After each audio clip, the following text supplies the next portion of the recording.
بسم اللہ الرحمن الرحیم۔ السلام علیکم سامعین محترم، پروگرام آئینہ کے ساتھ آپ کا میزبان حاضر خدمت ہے۔ سامعین، بھارت کے غیر قانونی زیر قبضہ جموں کشمیر میں کل جماعتی حریت کانفرنس کے غیر قانونی طور پر نظر بند چیئرمین مسرت عالم بٹ نے کہا ہے کہ کشمیریوں کا بنیادی مطالبہ غیر قانونی بھارتی قبضے سے آزادی اور اقوام متحدہ کے پاس کردہ قراردادوں کے مطابق حق خود ارادت کی فراہمی ہے، اور وہ اپنے اس مطالبے سے کسی قیمت پر دستبردار نہیں ہوں گے۔ کشمیر میڈیا سروس کے مطابق مسرت عالم بٹ نے نئی دہلی کے بدنام زمانہ تہاڑ جیل سے اپنے پیغام میں کہا کہ بھارت نے محض فوجی طاقت کے بل پر جموں کشمیر پر قبضہ جما رکھا ہے، اور کشمیری اس ناجائز بھارتی قبضے کے خلاف گزشتہ 77 برس سے برسر جدوجہد ہیں۔ انہوں نے کہا کہ بھارتی حکمران اپنے جابرانہ ہتھ کنڈوں کے ذریعے کشمیریوں کی آواز دبانا چاہتے ہیں، لیکن وہ اپنے مذموم منصوبوں میں کبھی کامیاب نہیں ہوں گے۔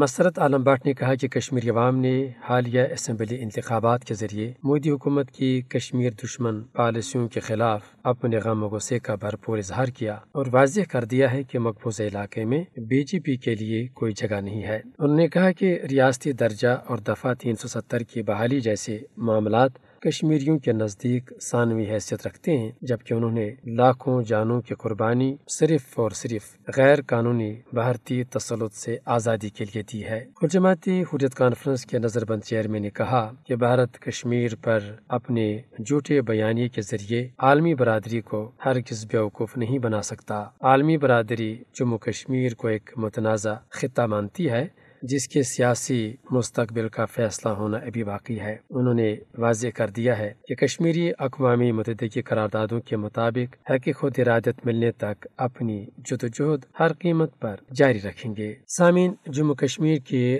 متنازع حیثیت کو بھارت نے ایک وقت میں خود بھی تسلیم کیا ہے، اور خود ہی اس تنازع کو لے کر بھارت اقوام متحدہ جا پہنچا تھا۔ بھارتی حکومت کی سربراہ کی حیثیت سے پنڈت جواہر لال نہرو وقفے سے کشمیر کے مستقبل سے متعلق اپنا نقطۂ نظر دہراتے رہے، جس میں وضاحت کے ساتھ اور بغیر کسی ابہام کے ہمیشہ یہ کہا جاتا کہ بھارت کشمیر کے عوام کو اپنے مستقبل کا فیصلہ خود کرنے کا پابند ہے، اور بھارت کسی بھی صورت میں اپنے وعدوں سے نہیں پھر سکتا۔ سامعین، جب کبھی بھی کشمیر پاکستان یا اقوام متحدہ کی طرف سے بھارت کی نیت یا اس کے ارادوں پر شبے کا اظہار کیا جاتا تو بھارت کی طرف سے اظہار اخلاص کے لیے فوری طور پر وضاحتی بیان آ جاتا۔ اقوام متحدہ کے نمائندے کے نام مورخہ 11 ستمبر 1951 کو پنڈت نہرو نے اپنے ایک خط میں کشمیر کے مستقبل سے متعلق بھارتی حکومت کے موقف کو ایک بار پھر ان الفاظ میں ادا کیا کہ بھارتی حکومت نہ صرف اس اصول پر اپنی رضامندی کا ایک بار پھر اعادہ کرتی ہے جس کی روح سے ریاست جموں کشمیر کے بھارت کے ساتھ الحاق جاری رکھنے کا فیصلہ اقوام متحدہ کی نگرانی کے تحت ایک آزاد اور غیر جانبدار استصوابی رائے کے جمہوری طریقے سے طے ہونا قرار پایا ہے، بلکہ فکر مند بھی ہے کہ ایسے استصوابی رائے کے لیے ضروری ماحول کو جتنا جلدی ہو سکے ممکن بنایا جا سکے۔ سامعین، اس پروگرام میں ہم اکثر بیشتر تنازع کشمیر کا تاریخی پس منظر بیان کرتے ہیں، جیسا کہ کل جماعتی حریت کانفرنس کے نظر بند چیئرمین نے اسی کا اعادہ کیا ہے کہ دفعہ 370 اور 35A کا اس کا مطالبہ کرنا، اس کی بحالی کا مطالبہ، یہ ایک ثانوی حیثیت رکھتا ہے۔ اصل معاملہ یہ ہے کہ مقبوضہ جموں کشمیر پر سے کس طرح ہندو استعمار کا قبضہ ختم کیا جا سکتا ہے، اور خود ہندوستان نے اس کو ایک متنازع خطہ تسلیم کیا ہے۔ سامعین، اکتوبر 1947 میں بھارتی حکومت نے آئین، قانون اور اخلاق کے تمام تقاضوں کو پامال کرتے ہوئے ریاست میں اپنی فوجیں اتار کر اس مسلم اکثریتی علاقے پر جبراً قبضہ کر لیا، حالانکہ کشمیری عوام بھارت کے ساتھ قطعی طور پر کوئی واسطہ رکھنے کے لیے تیار نہیں تھے۔ اپنے قبضے کی حمایت میں بھارت نے اس وقت جو دلیل پیش کی تھی، آج بھی اسی کو اپنی کارروائی کے جواز میں سامنے لاتا ہے، یعنی مہاراجہ ہری سنگھ کا دستاویزی الحاق۔ حالانکہ اس کی حیثیت عوام کے نمائندے کیسی نہیں تھی، وہ عوام کا نمائندہ تھا ہی نہیں، وہ تو ریاست کا ایک مطلق العنان ایک جابر حکمران تھا جسے عوام کی کوئی حمایت حاصل نہیں تھی، اور اس سے یہ حکمرانی آبا و اجداد سے ورثے میں ملی تھی، نہ کہ کسی عوامی مینڈیٹ کی بنیاد پر۔ اس کے علاوہ جس وقت اس نے بھارت کے ساتھ نام نہاد الحاق کے مسودے پر دستخط کیے، وہ اس وقت اپنی ہی رعایا کی جدوجہد آزادی سے خوف کھا کر خود ریاست کے صدر مقام سے نگر سے فرار ہو چکا تھا، اور